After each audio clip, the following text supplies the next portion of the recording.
So what is the process to get tested for autism? So as a late diagnosed ADHD girly, aka autism and ADHD combined, I just went through this process a couple months ago. I got tested for autism and ADHD.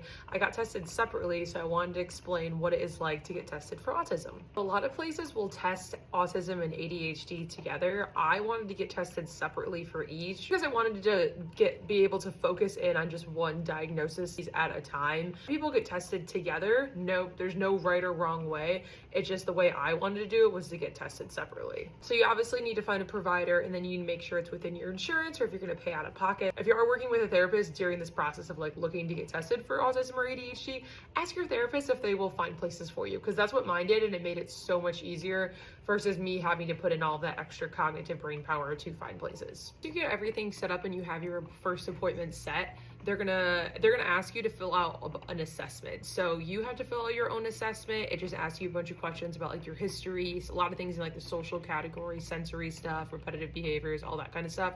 And then you have to have someone from your childhood, so someone who knew you from, I think it was like ages like 2 to 5 or something, and then it has to be someone who knows you now. So I had picked my mom and my sister. Once they get all of the information back from like your assessment, the two people that you pick, then it's just a lot of questions. So I met with the lady who did my testing. I believe we met 3 times, and all she did was ask me questions. Every category you can think of, especially a lot of things in like the social categories, like nonverbal communication, verbal communication, understanding body language, repetitive behaviors, stuff about like your sensory input, things that bother you, like noises, like loud noises, sounds, textures of clothes.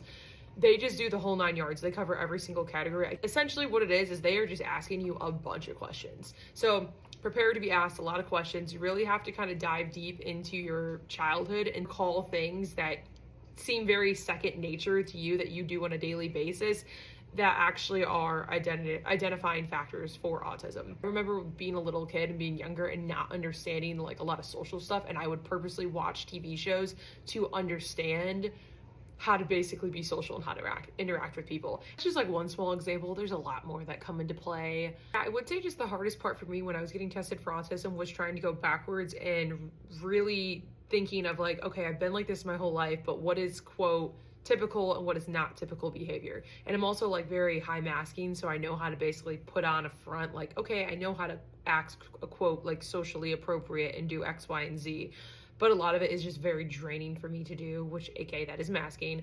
But essentially it's really just like an interview. They're going to ask you a bunch of questions, and you really just have to not overthink it, but also to just lay it all out there, and then they will tell you whether it's kind of like an identifying factor or not. But yeah, that's kind of the Cliff Note version of what it's like to get tested for autism as an adult. If you're considering getting tested or you suspect you might have autism, I highly recommend going through the whole formal process. It has been truly life-changing for me, and I hope this video helped ease some of your nerves or anxieties you might have about getting tested for autism. Lastly, just remember that there's no shame in being neurodivergent. There's so many neurodivergent people out there, and so many people who don't realize that they're neurodivergent yet, that you are so more capable than you realize. You might just need a little more support along the way, and you can do hard things and you'll be just fine.